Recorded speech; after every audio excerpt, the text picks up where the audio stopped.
இந்த அனுதின தியானத்திற்கான வசனம் சங்கீதங்களின் புஸ்தகம் 24 சங்கீதம் 9 வசனத்தியாக சொல்லுகிறது. வாசல்களே உங்கள் தலைகளை உயர்த்துங்கள், அநாதி கதவுகளை உயருங்கள், மகிமை ராஜா உட்பிரவேசிப்பார்.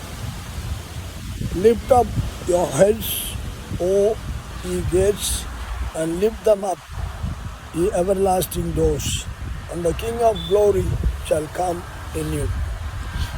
இங்கே மேலே நாம் பார்க்க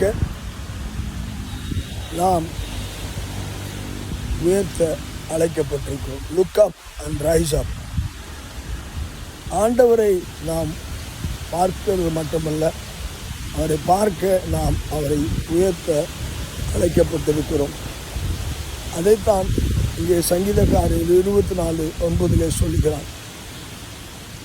அதை நாம் 7ஆம் வசனத்திலே பார்க்கும்போது, வாசல்களே உங்கள் தலைகளை உயர்த்துங்கள், அநாதி கதவுகளே உயருங்கள், மகிமையின் ராஜா உட்பிரவேசிப்பார்.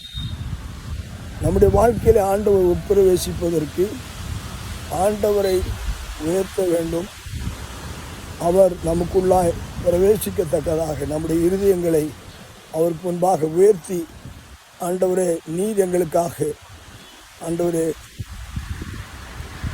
எங்களுக்குள்ளாய் வர உம்மை நாங்கள் துதிக்கிறோம், உம்மை ஆராதிக்கிறோம் என்று சொல்லி தேவனை நாம் ஆராதிப்பதினால், அவரை உயர்த்துவதனால் உண்டாகும்படியான மகிமையை நாம் பார்க்க தேவன் ராஜா மகிமையின் ராஜாவாக அந்த 8ஆம் வசனத்தில் பார்க்கிறோம்.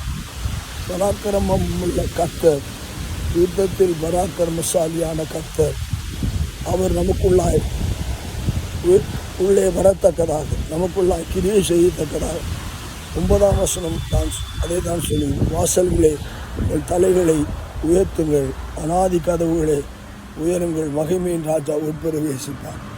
ஆண்டவரை தான் நமக்குள்ளாய் கொண்டு வருவதற்கு ஆண்டவர் ஆராதனையை விரும்புகிறார். ஆண்டவரை உயர்த்தி உயர்த்தி நம் உள்ளம் மகிழத்தக்கதாக அவருடைய பிரசன்னத்தை நாம் வரவேற்போம். கர்த்தருடைய பிரசன்னம் நம்மை வழிநடத்தும்.